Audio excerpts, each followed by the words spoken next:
Untuk telinga luar itu ada aurikulum sama dengan pena atau daun telinga. Nah, bentuknya tuh pipih berlekuk, kerangka tulang rawan terbentuk dari kerangka tulang rawan, yaitu cartilago atau kondrium, kecuali yang bagian lobulus diliputi kulit yang melekat pada perikondrium. Untuk proses mendengar, aurikulum ini berfungsi untuk menangkap dan mengumpulkan gelombang bunyi dan menentukan arah sumber bunyi. Untuk selanjutnya, bagian dari telinga luar juga, yaitu ada meatus acusticus externus, atau biasa disebut dengan tiang telinga luar, itu yaitu berbentuk tabung bengkok, penampangnya kurang lebih 0,5 cm, panjangnya plus minus 2,5 sampai 3 cm. Seperti keluar rangkanya itu ya terdiri dari tulang rawan atau pars cartilago, kulit berambut, kelenjar segmen untuk 2/3 dalam rangka tulang. Ya, dalam rangka tulang, pars osseous. Pada proses mendengar, melanjutkan gelombang bunyi frekuensi plus minus 12 sampai 15 desibel. Untuk telinga tengah, ini gambarannya seperti ini ya. Oke. Nah, lanjut. Untuk telinga tengah, yang pertama itu ada membran timpani atau biasa disebut dengan gedang telinga. Ini selaput, dia itu bentuknya seperti selaput putih, berwarna putih mutiara, bentuknya oval, sampai dengan kerucut, terdiri dari pars flacidas, yang pars flaccida itu pembentuknya itu yaitu stratum cutaneum dan stratum mucosum. Untuk pars tensa, seperti di gambar ini itu dia pembentuknya itu stratum cutaneum, stratum fibrosum, sirkular dan radial, dan stratum mucosum. Oke, di sini juga ada konoflek, nih bisa dilihat ya letak-letaknya. Oke, lanjut untuk telinga tengah. Isi dari cavum timpani itu terdiri dari 3, yaitu osikula, yaitu malleus incustapes, musculus tensor tympanis stapedius, dan lainnya ligamen saraf pada timpani. Untuk pada proses mendengar, membran timpani dan osikula itu fungsinya untuk memperkuat gelombang bunyi. Untuk musculus tensor tympani dan musculus stapedius itu untuk mengurangi gelombang bunyi yang terlalu keras. Kemudian untuk batas-batas telinga tengah itu ada batas luar yaitu membran timpani, batas depan ada tuba eustachius, batas bawah vena jugularis, batas belakang itu aditus ad antrum, canis facialis pars verticalis, dan kemudian ada batas atas itu tegmen timpani atau meninges atau otak. Untuk batas dalamnya secara berturut-turut dari atas ke bawah itu ada canalis semicircularis horizontal, canalis facialis, tingkap lonjong atau biasa disebut dengan oval window, tingkap bundar round window, dan promontorium. Oke, lanjut untuk telinga tengah. Pada salah satunya ada yang namanya tuba eustachius, yaitu panjangnya 35 mm yang menghubungkan cavum timpani dengan nasofaring. Fungsinya yaitu sebagai ventilasi telinga yang mempertahankan keseimbangan tekanan udara di dalam cavum timpani dengan tekanan udara. Fungsinya yang untuk drainase itu drainase sekret yang berasal dari cavum timpani menuju ke nasofaring. Fungsi untuk proteksinya menghalangi masuknya sekret dari nasofaring ke membran timpani. Untuk telinga tengah, ini yang bagian antrum dan sel-sel mastoid itu berhubungan dengan cavum timpani lewat aditus ad antrum, pneumatisasi dua pengertian. Ya, dong. Proses pembentukan sel-sel mastoid jenis tergantung dari pneumatisasi apa? Pneumatisasi.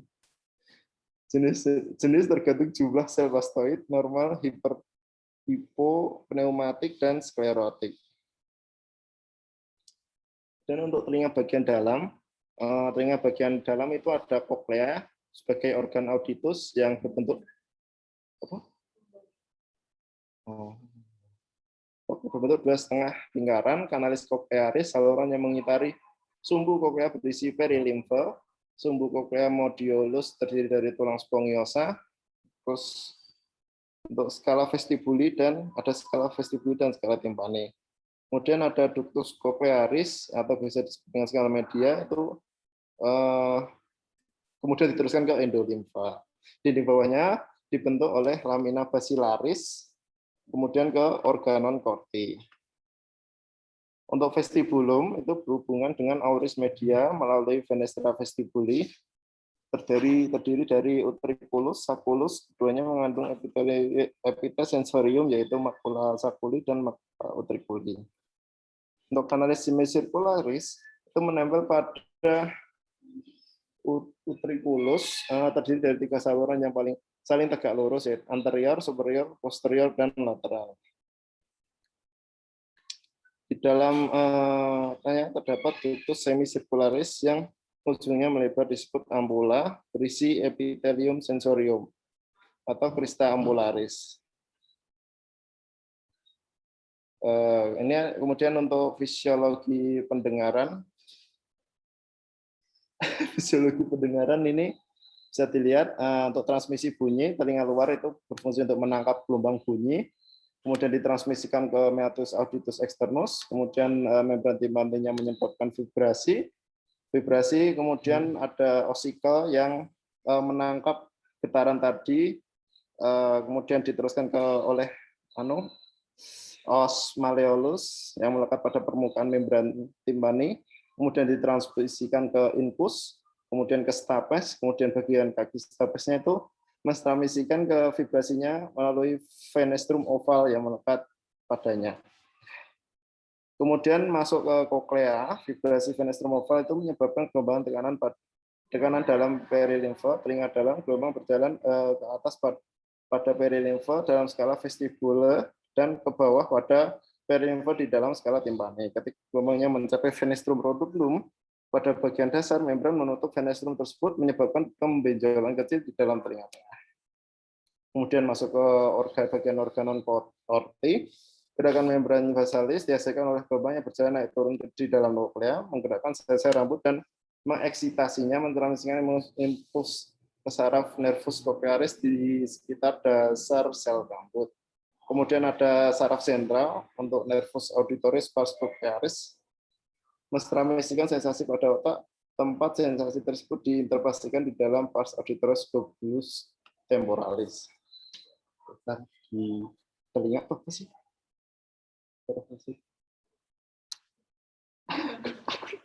Enggak di sini. Penyakit itu kayak kepisah-pisah betul penyakit. Kemudian untuk fungsi keseimbangan, skema labirin. Osseous labirin, endolimfatik, semicircularis canalis, superior, posterior, lateral. Valve window dan ada? Apa?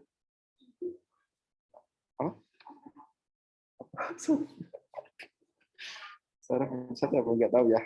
Canalis semicircularis saculus, enggak alah nanti. Utriculus canalis semicircularis berperan pada gerakan kepala berputar, gerakan endolimfa dalam canalis semicircularis yang merangsang sel-sel rambut, otolit saculus dan utriculus bergerak oleh perubahan posisi kepala, rangsangan ditransmisikan sepanjang serat saraf nervus cranialis ke-8 nervus cranialis ke-8 dalam kurung auditorius pars vestibularis ke otak tengah, medula oblongata, cerebellum dan medula spinalis. Rangsangan ini memulai perubahan refleks pada otot-otot leher, mata, badan, ekstremitas untuk mempertahankan keseimbangan dan postur dan adaptasi pada objek yang berbeda. Kemudian informasi keseimbangan tubuh itu akan ditangkap oleh reseptor vestibuler visual dan proprioceptif. Dari ketiga jenis reseptor tersebut, reseptor vestibuler itu yang punya kontribusi paling besar, yaitu lebih dari 50% dibanding yang lainnya. Bila ada gerakan perubahan dari gerak kepala dan tubuh, perpindahan cairan endolimfa di labirin, hair cells-nya itu menekuk. Nah, tekukan itu menyebabkan permeabilitas membran sel berubah sehingga ion kalsium menerobos masuk ke dalam sel atau influx. Nah, influx ion kalsium tadi menyebabkan depolarisasi dan juga merangsang pelepasan neurotransmitter eksitator glutamat, saraf aferan vestibularis, pusat-pusat keseimbangan di otak.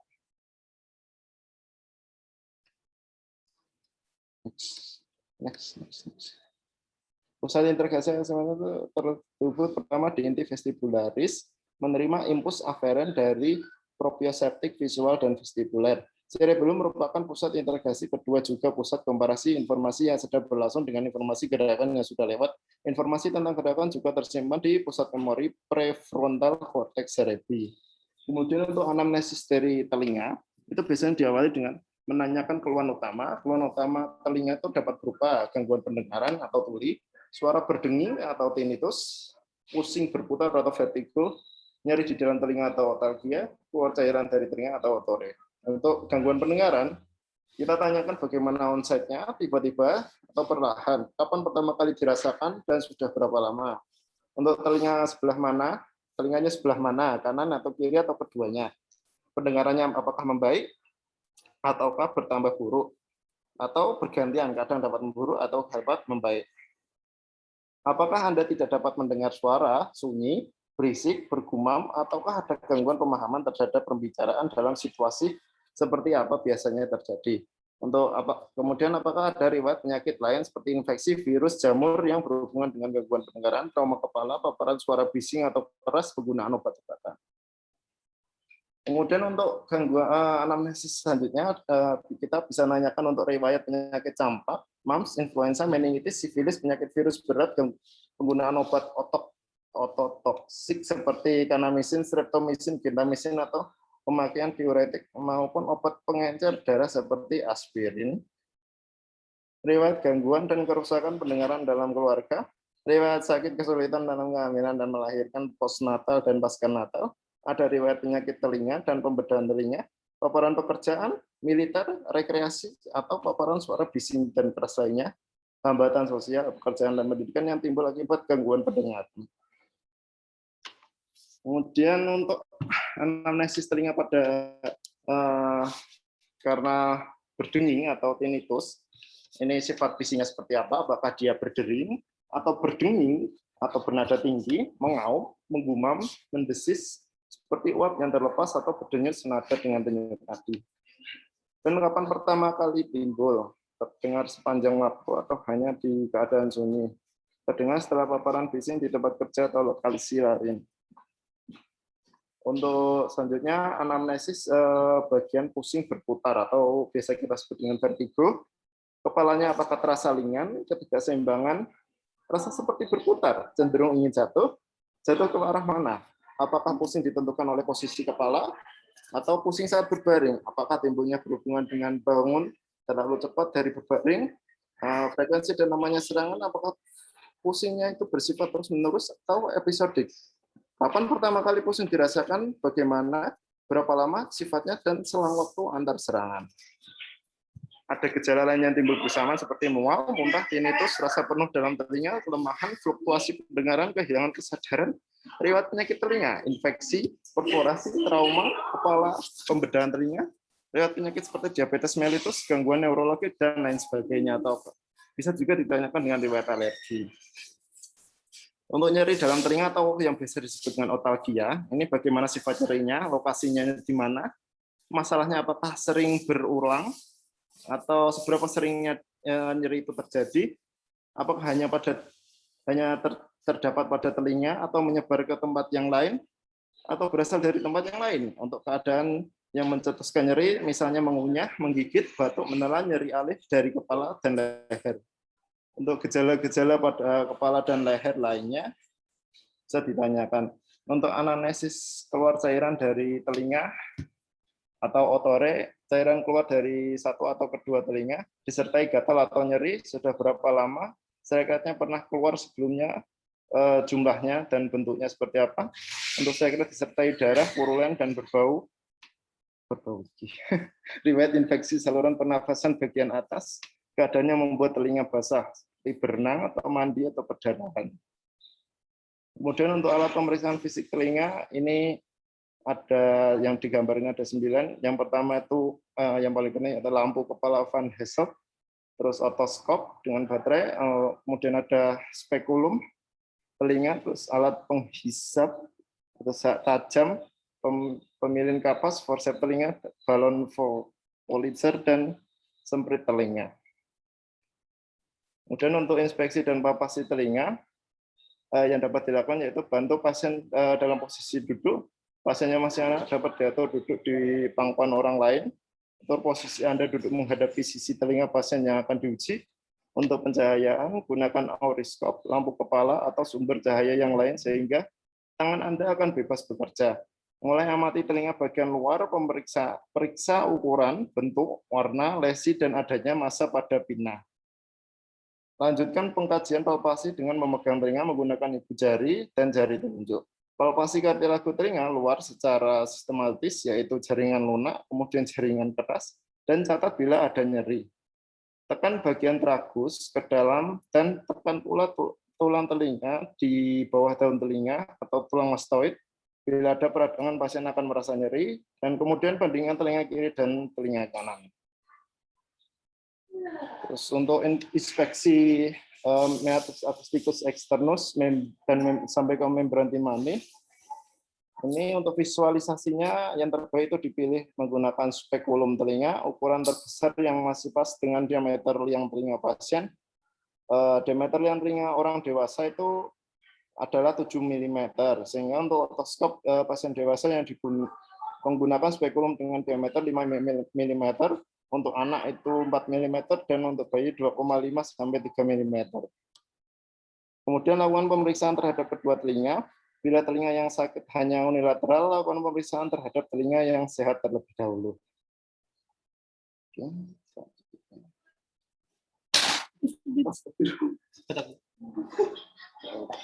Apa HP? Iya. Waduh. Enggak apa. Nyala. Apa? Nyala. Nyala. Untuk selanjutnya, berikan informasi kepada pasien bahwa prosedur ini tidak menyakitkan. Pasien hanya diminta untuk tidak bergerak selama pemeriksaan. Otoskop dipegang menggunakan tangan yang sesuai dengan sisi telinga yang akan diperiksa. Misalnya akan memeriksa telinga kanan, maka otoskopnya juga diperiksa dengan tangan kanan, menggunakan tangan kanan. Otoskop yang dapat dipegang dengan dua cara, seperti memegang pensil atau memegang pistol. Kedua teknik ini untuk memastikan otoskop dan pasien itu bergerak sebagai satu unit. Bila terdapat serum yang menghalangi visualisasi liang telinga dan membran timani, maka lakukan pembersihan serumnya terlebih dahulu. Nah, ini untuk inspeksi membran timani dinilai dari warnanya, besar kecilnya, ada tidaknya refleks cahaya atau cone of light, perforasi, sikatrik, retraksi, penonjolan prosesus brevis. Terus untuk membran timani normal, ini seperti pada gambar A. Terus untuk yang B ini eksotosis atau penunjukan tulang. Terus otitis media akut yang C. Seperti ini untuk cairan dalam telinga tengah itu yang seperti gambar D. Perforasi membran timani. Terus atik koleosteatoma. Retraksi membran timani. Kemudian perdarahan dalam telinga karena baru trauma. Membran timani normal mana? Yang ini, Dok. Itu telinga mana? Kamera nada tulisannya tak dapat. Cone of light-nya itu berarti sih. Ini kan ada dua. Iya. Kanan sama kiri aja yang di. Yang kiri. Kiri. Ini cone of light-nya kan di sini, Dok. Iya, Dok. Kiri. Kiri itu di arah jam 7. Nah, kanan? Yang jam 5. Oh.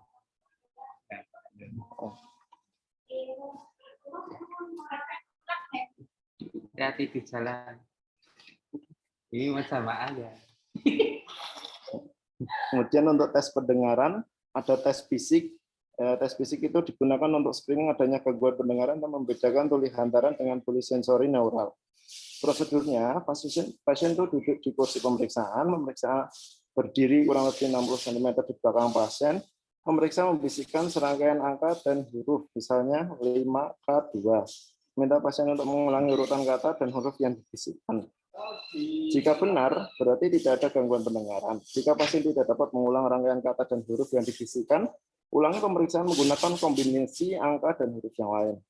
Dilakukan pemeriksaan terhadap telinga kanan dan kiri, diawali dari telinga yang normal, atau tidak ada gangguan pendengaran, atau pendengarannya lebih baik. Selama pemeriksaan lubang telinga, kontralateral ditutupi dengan telinga kontralateral ditutupi dengan kapas. Telinga yang lain diperiksa dengan cara yang sama, tetapi dengan kombinasi angka dan huruf yang berbeda. Normal jika pasien dapat mengulang dengan benar paling sedikit 3 dari 6 kombinasi angka dan huruf.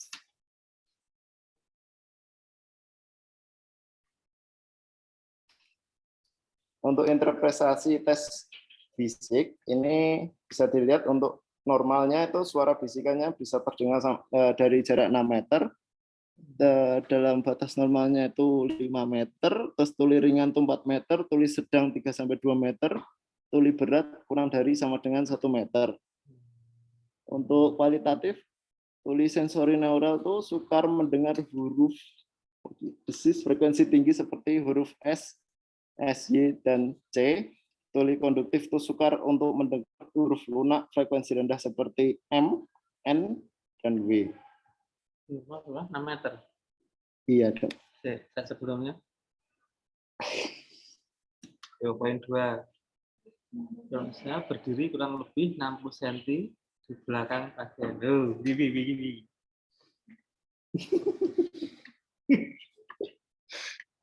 Pilih harus lihat dasarnya apa, kok iso tinggi 60 cm, yang satu normal kalau 6 meter. Anu, mungkin ini telinga yang berat. Ini yang berat dari 1 meter. Oke. Iya, penjelasan mengenai. Ini sumbernya apa? Yang ini apa? Nanti di belakang ya? Ya, wes, ya kita nanti aja. Tapi ya maaf. Apa namanya ternyata? Ya. 6 meter ya. Pemahaman saya dari setelah dengan ini beda aja. Satu ini sama yang 2 tadi. Salah ketik ya. Nah, 60 cm aja paling berat aja. Kurang 1 meter. Jadi kan katakanlah 90 cm misalnya gitu kan. Kan dengan 60 cm. Apa jangan-jangan salah ketik ya saya? Nah, makanya sebenarnya apa itu? Iya. Kemudian untuk pemeriksaan pendengaran menggunakan garpu tala itu kuning kampus.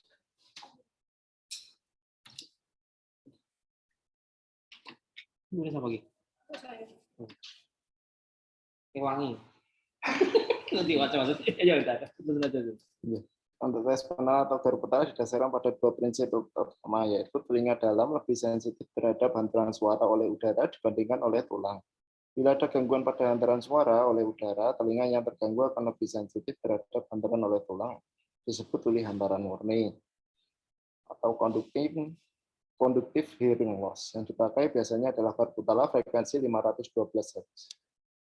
Untuk garpu tala itu yang pertama ada tes Rina. Tes Rina itu membandingkan hantaran udara dan hantaran tulang, membantu menegakkan diagnosis tuli hantaran atau conductive hearing loss untuk menilai hantaran udara ujung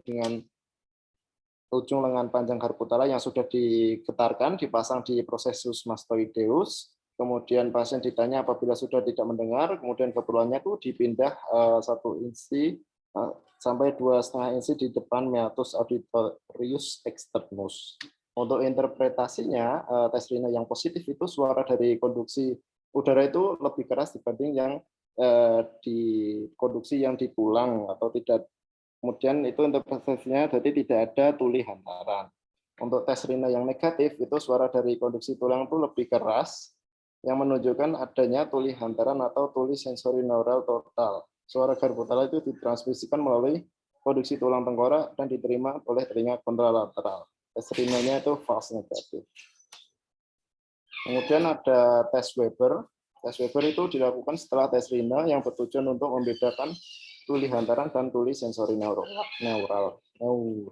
Garpu tala yang sudah digetarkan diletakkan pertama dipegang pangkalnya, terus diletakkan di sini. Di sikut. Ini kalau enggak dijentikan sama jari. Oh iya. Untuk garpu tala yang sudah digetarkan diletakkan di vertex atau di tengah dahi.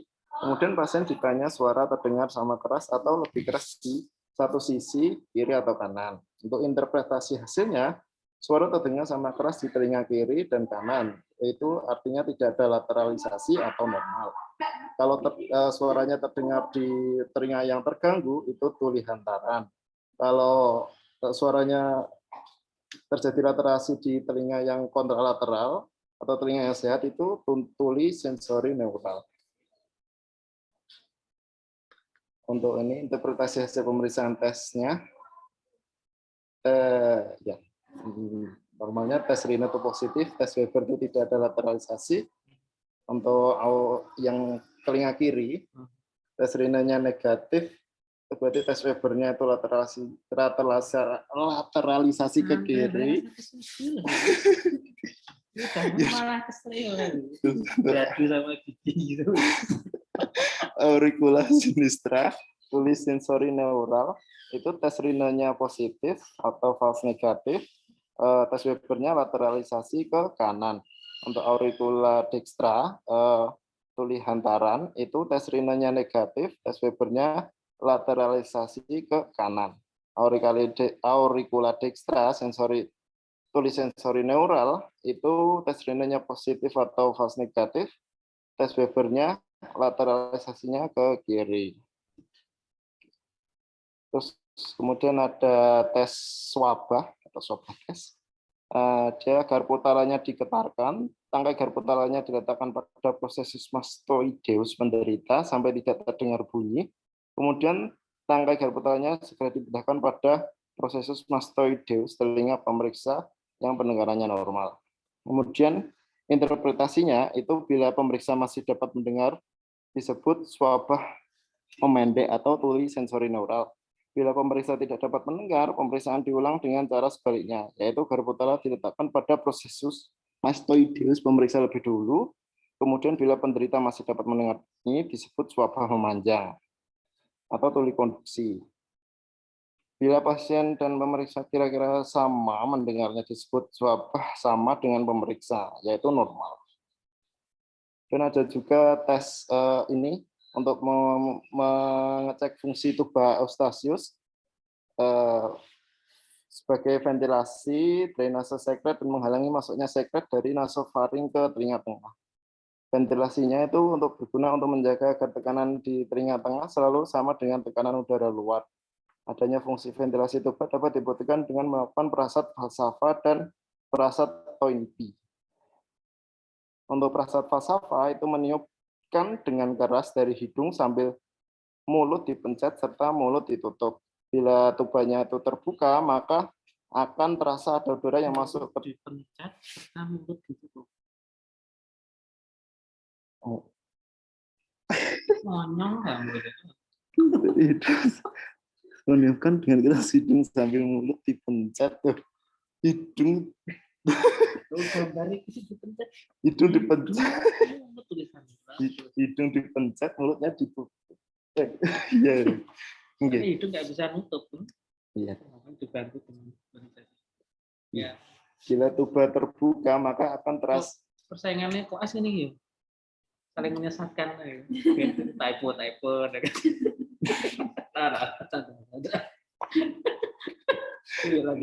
Maka akan terasa ada udara yang masuk ke telinga tengah yang menekan membran timane ke arah lateral. Perasat ini tidak boleh dilakukan kalau ada infeksi pada jalur nafas atas. Untuk perasat Toynbee dilakukan dengan cara menelan ludah sampai hidung dipencet serta mulut ditutup. Bila tuba terbuka, maka akan terasa membran timane tertarik ke medial. Perasat ini lebih fisiologis. Sama. Selesai. Iya. Sama. Telinga itu organnya apa?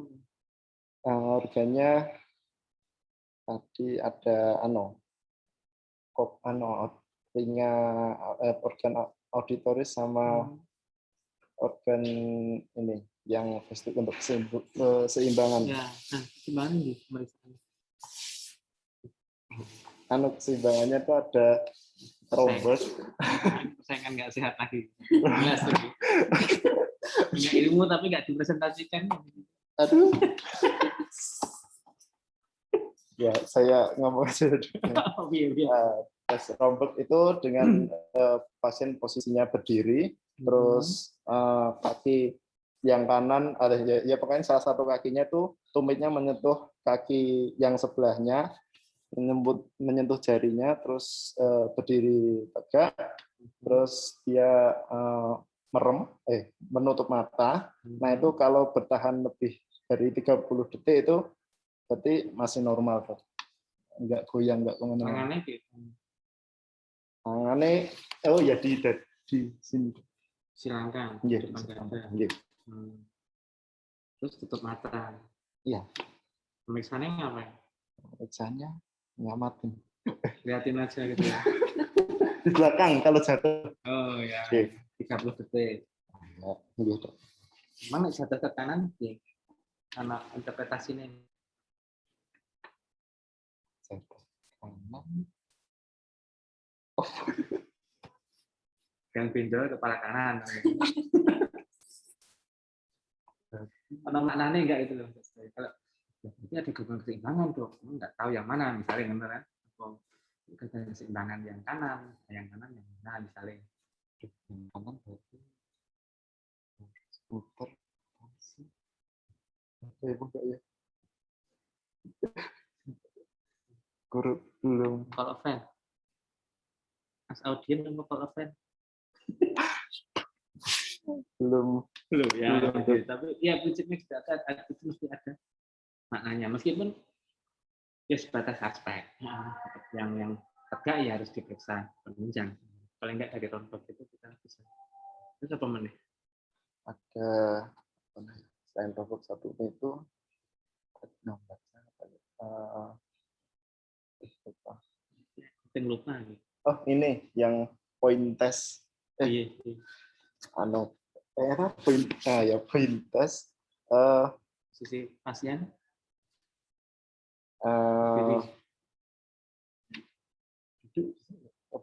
bisa kan tangan berdiri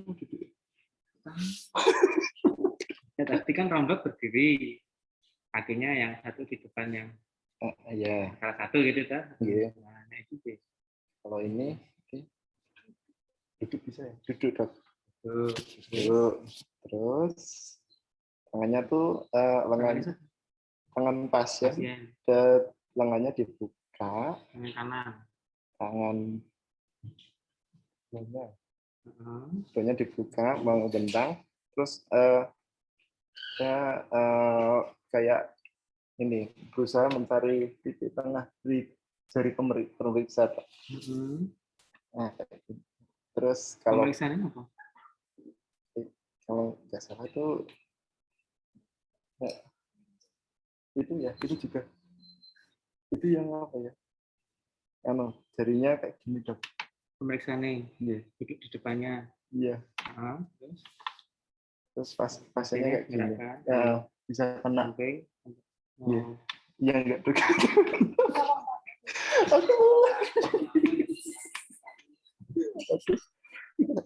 Terus tasnya apa ya? PHT, tas kesehatan. Ini memang persaingannya saling menyesatkan. Misalkan ini bukan. Dan ngomong apa bingung yuk. Kamu ngomong apa sih itu? Terus apa bener? Ada nggak? Masih ada. Tapi nggak ada ya, masih ada. Ya, tapi satunya agak lupa deh dok. Ada satu lagi kalau di siapa dapat begini kan? Itu Tadi kemarin dok Senin. Punya saya di rumah. Ya maneman ya, saya yang ada di bawah orang itu. Kenangan-kenangan gitu. Iya, jadi presentasi telinga itu ya maaf, saya memang nggak sampaikan kemarin. Tapi karena di buku ini pun juga tercantum itu. Tercantum dan itu bagian dari telinga. Ya, stabil.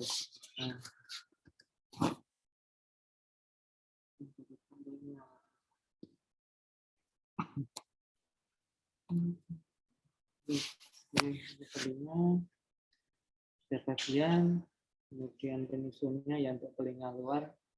Ada ini sama kayak tadi, sama dengan hidung yang bagian luar kartilago, kemudian yang dalam os, keras elastis juga. Dan prinsipnya saluran yang menuju telinga itu memang lapisannya seperti itu. Sama juga dengan tuba stasius, itu juga ada komponen osnya, ada komponen kartilago. Ya. Kenapa? Karena bagaimanapun kartilago itu ya strukturnya relatif keras daripada kulit misalnya atau otot atau lemak itu. Artinya dia bisa membantu membuat struktur, kemudian elastis, nah itu yang kita optimalkan dari fungsi kartilago itu. Berapa panjang yang telinga? Benar,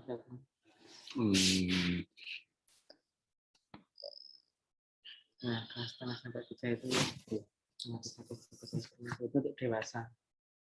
Sebenarnya komponennya sepertiga luar, sepertiga rawan, os.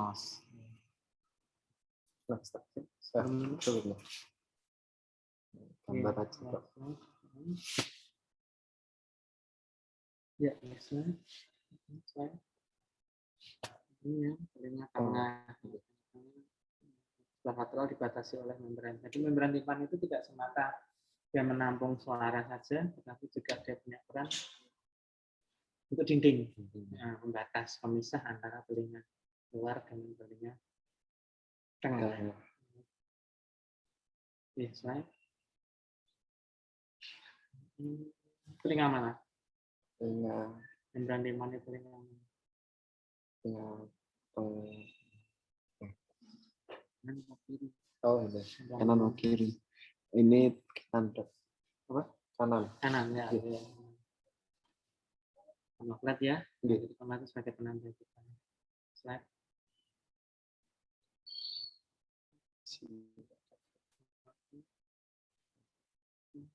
Setelah tulang pendengaran, ya ada otot-ototnya. Jadi otot-otot itu fungsinya untuk mengendalikan supaya suara terlalu keras. Ini kalau Anda sempat baca-baca ada namanya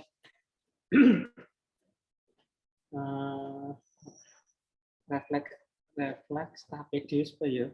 Nah itu untuk refleks stapedius itu muskulusnya itu akan kontraksi untuk menahan supaya tidak semua suara itu dihantarkan, tapi dia tetap ada ambang batasnya. Ya, artinya pada saat ya hanya sepersekian detik saja yang menahan supaya suara itu tidak disalurkan supaya kita berespon, ya, menghindar atau menutup atau mematikan sumber suara, misalnya tahu-tahu suara pengeras gitu, tapi misalnya terlalu keras nanti langsung dimatikan, atau kita yang menghindar itu sebenarnya memberi kita kesempatan untuk menghentikan atau menjauh dari sumber suara yang terlalu keras itu. Nah, ini pakai spesies.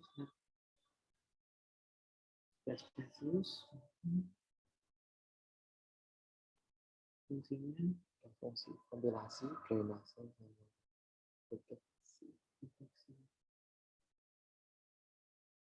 Ventilasi, apa ventilasi itu? Untuk mempertahankan keseimbangan tekanan udaranya. Drainasenya, sekretnya, proteksi, ulangi masuknya sekret dari nasofaring. Ada, memang singkat tuh. Itu ada dewasa.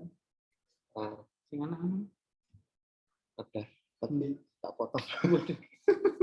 Emang apa bedanya? Bedanya kalau yang anak-anak itu penjelasannya anak. Wah,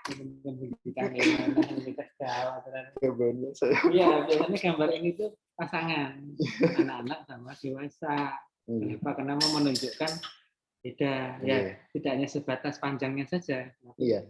Posisi letaknya itu dia letaknya. Kalau letaknya yang anak itu lebih mendatar, condongnya lebih mendatar, terus diameter lebarnya tuh lebih gede dari yang dewasa. Mana lebih besar? Iya, dewasa. Terus apa konsekuensinya? Konsekuensinya lebih mudah masuknya ini terinfeksi, lebih mudah infeksi dari sini nasofag masuk ke telinga sehingga bisa tengah gitu. Ya, jadi ya karena usia pertumbuhan sih, memang dia lebih datar, lebih lebar juga, jadi lebih mudah infeksi dari nasofaring masuk. Jadi fungsi yang ketiga mungkin ya, agak belum sempurna begitulah. Sehingga ketika kita ketemu kasus anak-anak batuk pilek itu bukan suatu biasa, batuk pilek anak biasa gitu, enggak. Karena hati-hati nanti kalau dia infeksinya sampai ke telinga tengah, nah nanti kan timbul masalah dengan telinga tengahnya. Padahal dia usia pertumbuhan ya. Slide. Masih telinga tengah. Mastoid. Mastoid. Ini gambarnya kan soplas, mikroskop, cepat, pilih. Oke. Keambulan sisanya, keambulan kayak gitu. Ya, itu jenis Sistematisasinya, segmentasi apa ya? Tulang tapi berongga. Udara. Ya, terjebak waktu pembentukannya. Tapi memang jenisnya tadi itu ada yang normal, ada yang hiper, ada yang sklerotik malah. Itu terus nyatu semua itu. Tidak ada rongga-rongganya. Pada rongga itu dibutuhkan ya terutama udara pada saat gerakan dari membran timpani itu. Jadi membran timpani kan elastis harusnya.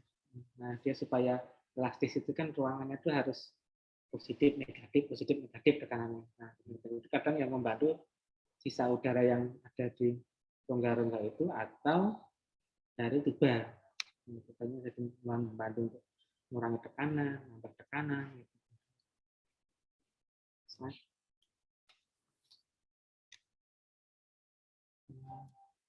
Nah, sedikit nih tuba Eustachius penyusunnya siapa? Arti lagu karo osi proporsinya bagaimana? Menolak. Nah, kanalis akustikus kan tadi udah. Emangnya tadi. Nah, yang tuba Eustachius. Ini untuk sembunyikan ilmu.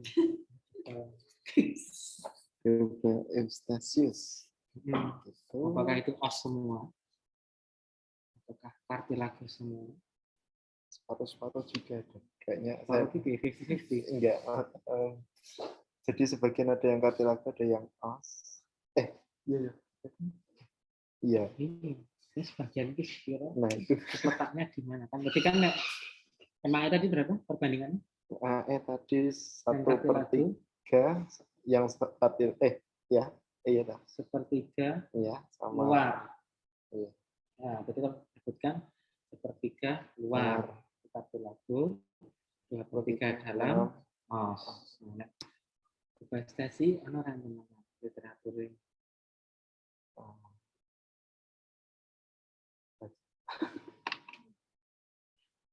Mas Daudin.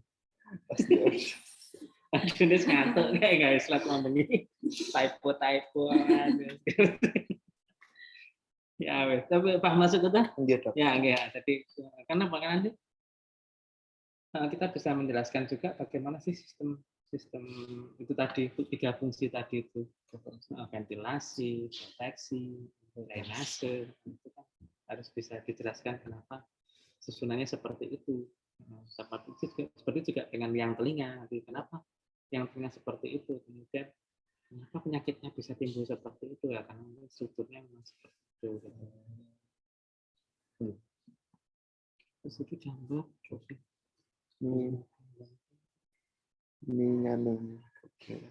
oh ya, ini potongan dalamnya. Oh ya. Nah ini kan sing koklear ya, masih pun ini yang 3 saluran setengah lingkaran, semi sirkular. Ini kan ada komponen yang sama. Ya, endolimnya itu kan, jadi dia mengisi koklear juga, tapi di satu sisi dia mengisi organ keseimbangan. Artinya gangguan pada suara pun, misalnya suara terlalu keras sehingga endolimnya bergerak terlalu istilah kayak air di ember itu digoyang-goyang itu, riaknya itu terlalu kuat. Nah itu bisa juga mengganggu keseimbangan. Tidak semata bahwa ada gangguan pendengaran titik, enggak. Tapi gangguan keseimbangan itu juga bisa terganggu dari suara. Sehingga nanti ada beberapa kasus yang saya dengar suara keras kok berdenging misalnya, kemudian pusing misalnya. Nanti pusingnya akan kita kejar. Pusingnya bagaimana? Itu tetap goyang misalnya. Nah, itu ya kita kejar di patologis. Ya 3 bagian ya potongannya ya, skala vestibuli sama skala timpani median. Dan itu komponennya beda isinya dari lim sampai endolim ya. Kemudian ya yang tadi kita bahas untuk keseimbangan.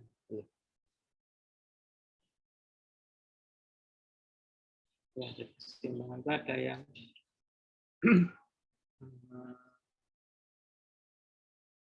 posisi posisi statif gitu. Misalnya kita nengok, kita tengadah, itu. Terus kemudian yang kedua, posisi badan seluruhnya vertikal. Misalnya kita jalan ke depan, ke belakang, kemudian bahkan posisi apa misalnya ketinggian itu loh. Nah, jadi misalnya kayak naik lift, misalnya itu kan bisa ngerasa naik ini turun, nah itu dari organ keseimbangan. Ya, ini fisiologi mendengar. Jadi antara jadi sumber bunyi itu harus diantarkan oleh media. Sama dengan penghidup juga. Jadi ada gas itu harus diantarkan oleh media. Medianya udara. Tidak bisa yang lain. Air misalnya nggak bisa. Misalnya ruang kedap udara, nggak ada udara di situ atau di luar atmosfer misalnya, ya susah mendengarnya. Hanya saya, ya mungkin karena tipis saja. Hanya saya kadang bukan meragukan, tapi kan dulu katanya pernah ada cerita orang yang ke bulan itu, tapi manusia pertama itu, Neil Armstrong. nah gitu katanya kok mendengar azan ya, ada ya cerita gitu ya? Iya kayaknya ada pernah rumor kayak gitu. Ya, kayak maksudnya kan kirim bukti kan ya, karena kan di sana kan lapisan udaranya kan tipis gitu kan. Tapi prinsipnya itu harus ada udara dulu. Kalau air gimana? Ya terlalu padat. Nah, artinya ketika ada air di situ, disuruh menghantarkan ya mungkin bisa merusak komponen dari telinga khususnya membran timpani. Ada suara melalui media akustikus menghantarkan membran timpani. Membran timpani bergetar, menggerakkan tulang pendengaran. Tulang pendengaran nanti di membran palea, palea kemudian ke cairan yang biru itu, perilim. Dari itu nanti membentur dari rotundum, bone window itu, nanti akan balik membrana basilar menggerakkan endolim yang ada di dalam skala media. Nah, itu di situ ada inner hair, outer hair, di situ memberikan reseptornya pendengaran. Artinya apa? Artinya ketika proses mendengar itu, ya saya nggak tahu yang membuat itu tujuannya apa, desainnya bagaimana. Tapi melalui 3 media.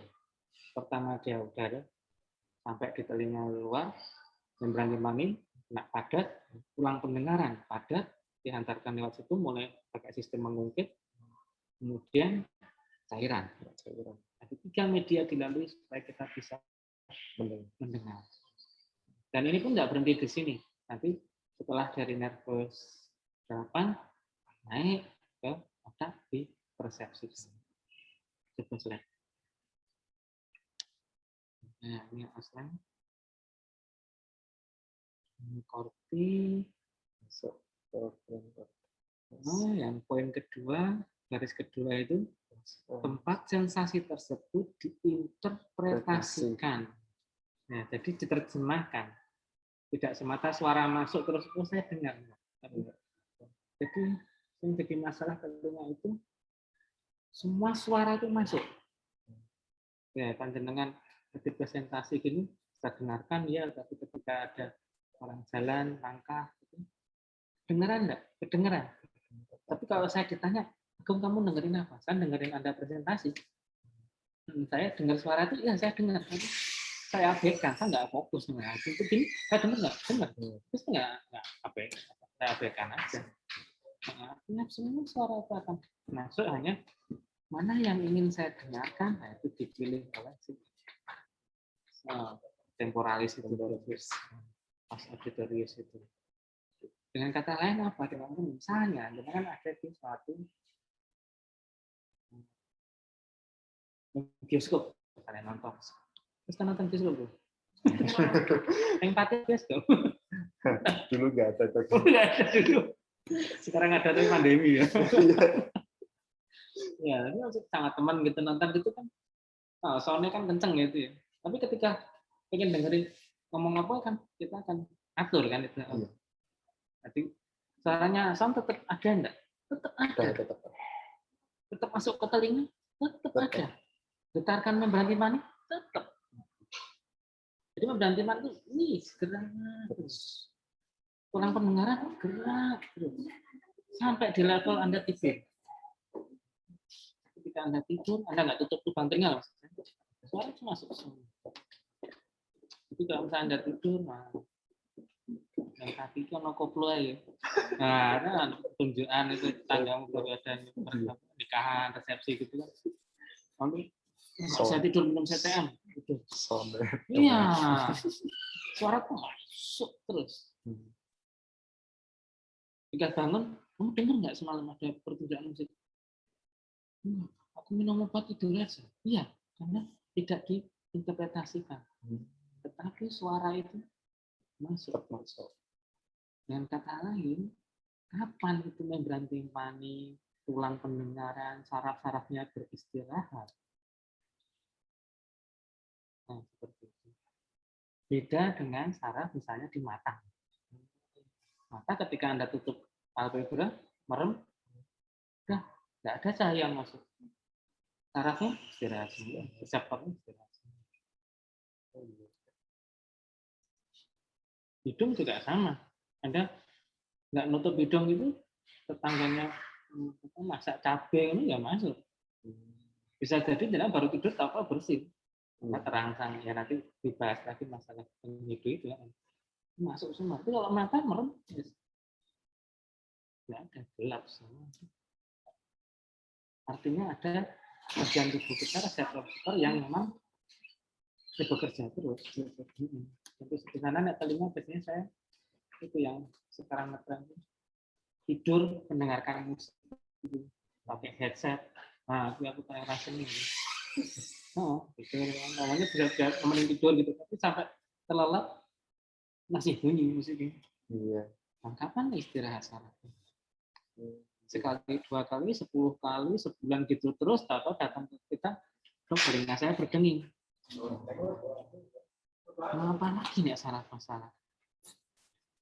Kita aja sih, pesan kita itu. Jadi kita nggak bisa, kalau gitu berarti biar sarafnya istirahat ditutup ya dok telinganya. Wah, bangun jam berapa kan? Nah, asal subuh nggak dengar kan? Iya. Kita memang telinga mungkin salah satu fungsinya itu terbuka itu biar jadi alarm kita.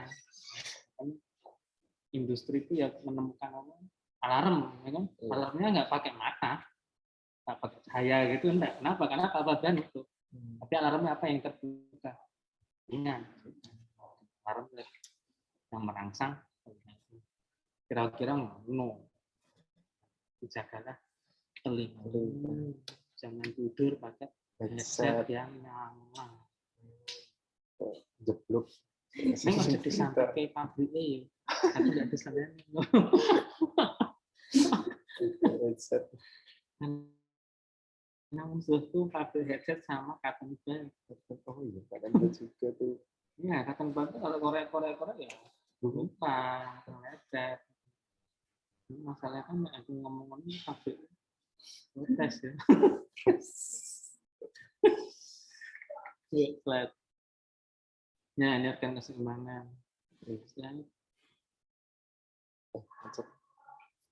Oh, lelah. Analisis musik. Ya, gerakan enduri. Dan organ keseimbangan itu secara makro sinergi.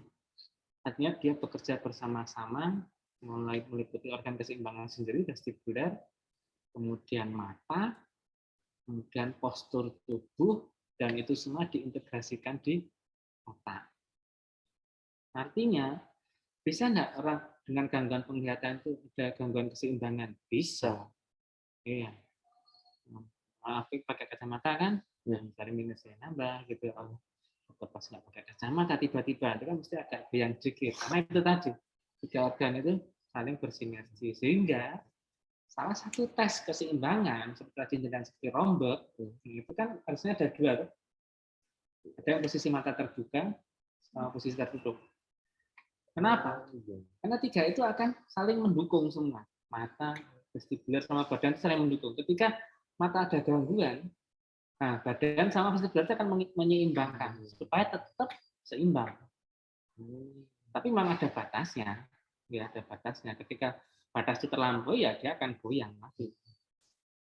Sehingga pada tes rombak yang suruh tutup mata atau biasanya pakai istilah rombak dipertajam misalnya, itu karena mematikan fungsi mata supaya keseimbangan itu betul-betul dikontrol oleh vestibular sama badan. Sehingga kakinya suruh depan belakang. Kalau kakinya samping, kayak posisi istirahat itu, akan bisa seimbang. Tapi ini di tengah gitu. Dan vestibularnya bisa ngatur betul. Besar akan jaga keseimbangan. Itu salah satu fungsi tes kenapa ada yang buka mata tutup mata.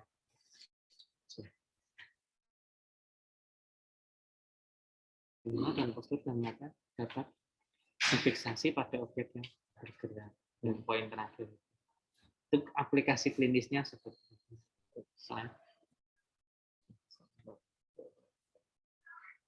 Reseptor.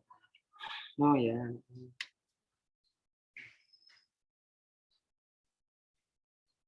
Nah itu poin 2 ya. Jadi ketiga jenis itu yang punya kontribusi paling besar. Begitu visual, yang paling kecil proprioceptik. Proprioceptik itu kayak dadar. Jadi nanti kalau secara kelainan keseimbangan vertigo itu kan ada dua sel besar, sentral sama perifer. Nah, perifer itu yang organ vestibular itu kok sentral nanti di ya, jangan terburu-buru ngetes keseimbangan, misalnya dia ada gangguan visus atau gangguan mata, artinya misalnya glaukom, katarak, nah, itu pastikan dulu itunya bagus. Udah pakai obat vertigo tapi ada gangguan penglihatan, nah percuma. Ya, dipanggil dokter Agustin. Makanya jangan. Ya, integrasi. Ya, itu yang tadi cerebellum mengintegrasi ke situ. Yes. Nah, ini pemeriksaannya. Ya, fungsi-fungsinya. Nah, itu kan vertigo barang tuh. Ya, nah, keseimbangan. Pemeriksaannya Rano. Disembunyikan. Hidden slide ya?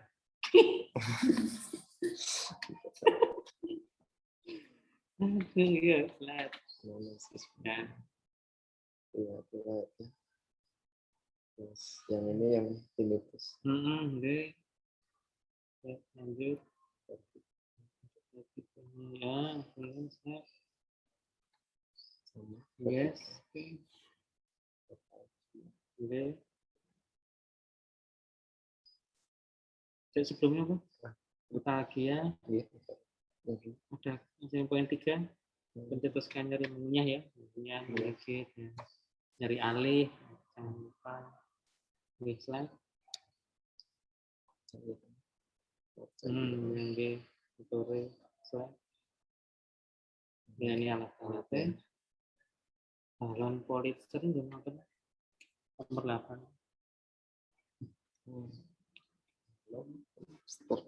Kopi paste udah. Untuk selanjutnya, pemeriksaan selanjutnya tapi apa ya?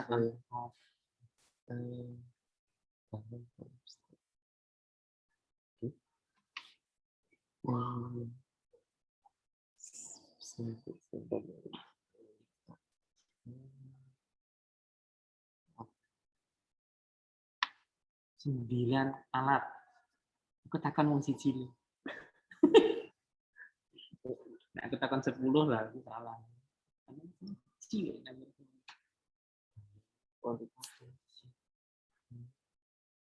Biar pasien anak-anak kan nangis nih. Masih balen. Apa ya? Kangen. Ya, ditarik ya. Gitu. Ya, di posisi pemeriksaan. Kalau di buku yang FK tuh yang bisa nyamping samping-sampingan juga boleh dok. Ya memang saya nggak tahu itu dasarnya apa ya posisi itu ya, tapi kami masih samping-samping menyilang itu tadi. Hanya nanti tinggal kursinya dimajukan gitu aja. Biasanya kursi pemeriksa yang maju. Kursi pasien harus terfiksir supaya nggak goyang-goyang. Oke. Nah, terus Pemeriksaan yang timpani pakai otoskop.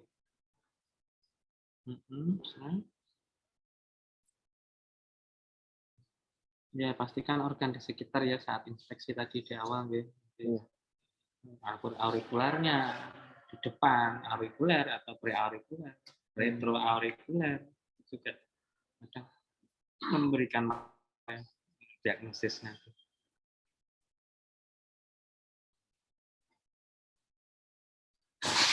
Nah, mereka telinga kanan caranya? Kalau telinga kanan ya posisinya yang megang megang otostopnya tangan.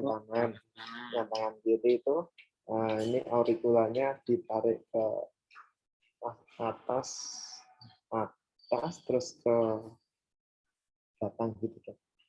Semua kok ilmiah, bahasanya ilmiah. Ini Ditarik ke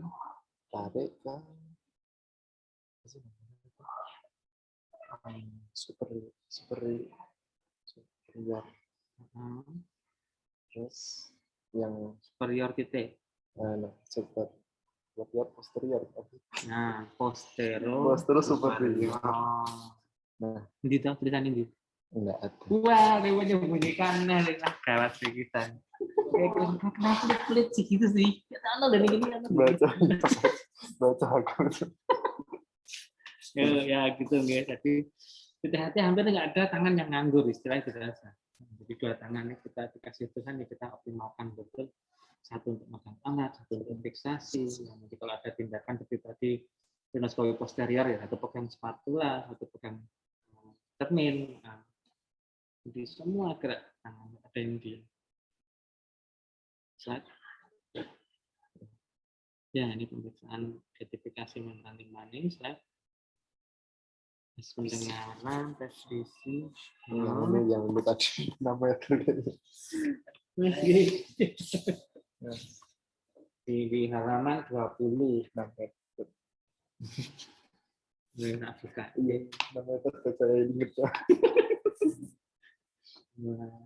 Oke, namanya Udah pulang Mas Triana, lapor ke Mesat. Ya maksudnya gini, tolong dicari dasar umum. Dan dengan nulis ini kan mesti ada dasar kan. Jadi jangan terus, saya tunjukkan buku ini, saya ngikut dosennya aja, bukunya pakai enggak. Tapi maksudnya mesti punya dasar. Ini kan tinggal di mana yang bisa diterapkan gitu kan. Karena prinsipnya tes pendengaran itu, tes fisik itu ya untuk screening. Anda nggak ada audiometri ya. Orang bilang, ini ada gangguan pendengaran, nggak dengar, berkurang pendengarannya. Itu kan bisa di screening pakai tes ini. Nggak perlu pakai alat, bahkan kartu tanda pun nggak perlu. Tapi ya kita hanya untuk screening, kita tidak bisa untuk menegakkan diagnosis. Bahkan mungkin nggak nyambung harusnya. Ya, ini untuk kartu tandanya yang betulkan dia di buku ya kan. Bidi di jepit atau di lutut itu bisa. Jangan sekali-kali di kursi atau meja. Kakak ini tak marah. Selain ya macam-macam pemeriksaan yang masih coba membandingkan ya pemeriksa harus kondisi normal. Oke, fungsi tuba. Tahunya membran timpani bergerak ke arah lateral yang merasa apa? Yang itu bergerak ke medial. Kalau ini kalau ke arah lateral berarti kayak ini dapat bulging gitu kayak membengkung. Kalau yang pemeriksaan ini tentang posisi saat ini.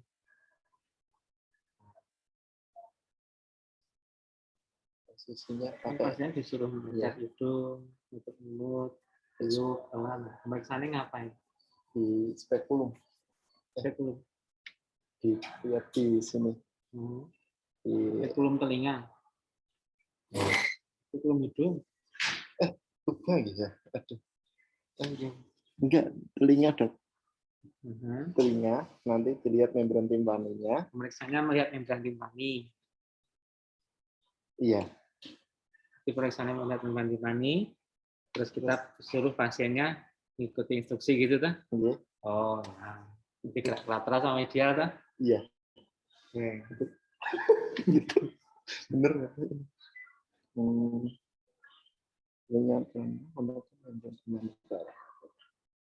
Apa syaratnya falsafah dan poin inti selain tidak boleh ada infeksi saluran nafas atas? Syaratnya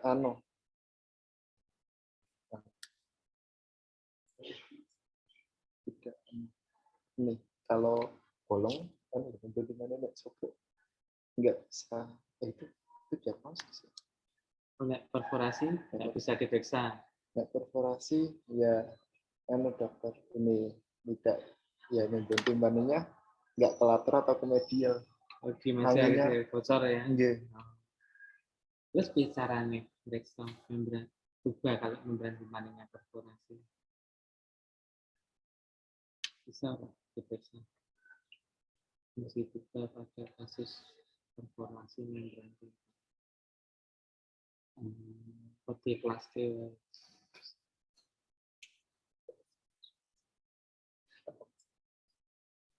Apa maksudnya?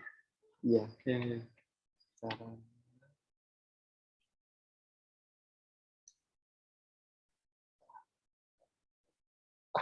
saya berani katakan harus diperiksa bagaimanapun kondisinya. Kenapa? Karena kita sepakat fungsi tuba tadi ya di atas itu kan ventilasi, drainase, proteksi. Jadi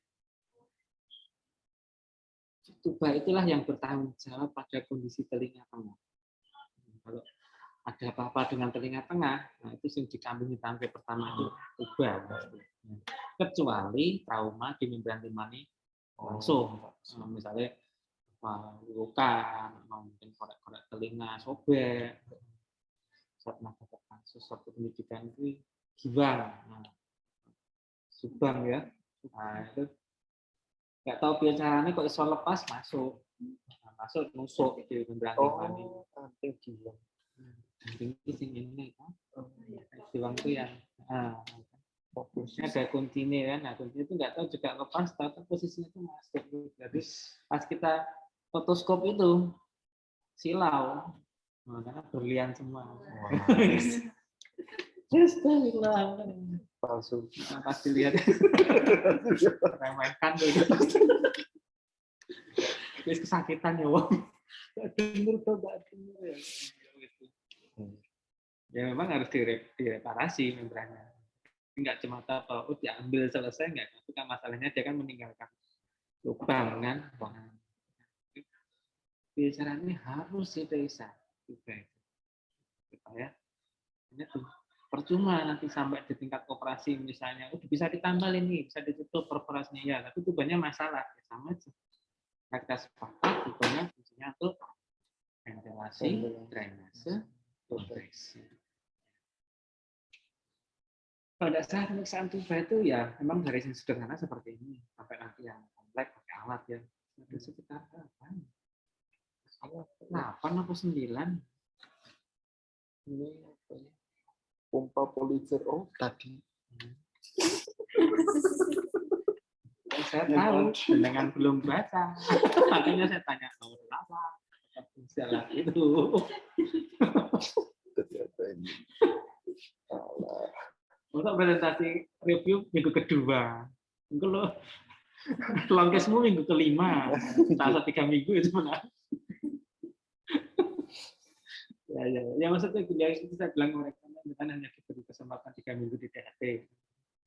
Ya dengan juga mungkin S2 juga itu kan memang harus ya, bareng-bareng gitu kan. Tapi saya minta maaf, satu berusaha supaya jenengan tidak ada utang lah. Jadi kalau bisa sebelum minggu ketiga selesai hari Jumat pun bisa selesai lah gitu ya, supaya ada utang kan juga repot ya. Jadi pintar-pintar ngatur waktu, dapat waktu sudah apa kita ada pendidikan S2 itu ya ngatur waktu kapan belajar S2 kapan untuk ini. Yes, itu sementara ya. Mengeluarkan kesimpulan itu. Dapat sana. Oke, terima kasih. Matur nuwun, Dokter. Sama-sama. Terus buku itu ada buku yang satu lagi ya? Ada ya? Nah, itu saya nggak tahu, nanti minggu kedua mungkin saya cek random. Sudah lengkap identitasnya sama foto. Oh, Nggak mau sampai minggu ketiga belum pasang foto. yang logbook Ya, logbook ya. Oke, nggak usah agak belum ada. Oh ya. Saya kasih kesempatan berarti berapa lama? 10 hari loh, Bu. Wah, 10 hari dong foto ya. Ngetel rapat SD ya. Sama itu tadi ya, yang kuning ya. Yang kuning. Ya, yang kuning itu nanti apa tadi? Tugas apa tadi? Follow up ya. Oh. Nah, lembar kan nggak ada rawat inap kan, lagi rawat jalan semua kasusnya ya. Double nggak apa-apa, double diagnosis maksudnya. Misalnya serumennya ada 2, faringitisnya dapat 3 ya sudah nggak apa-apa. Tapi sebisa mungkin itu kasus jenengan, kalau memang kurang nanti bisa berbagi kasus sama temannya. Tapi harus menguasai. Jangan karena saya ngopi dari teman, nggak tahu kasusnya ya saya minta maaf. Bisa. 10 ya, benar ya. Yes, itu dulu. Selamat belajar. Matur nuwun sangat, Dokter. Sama-sama.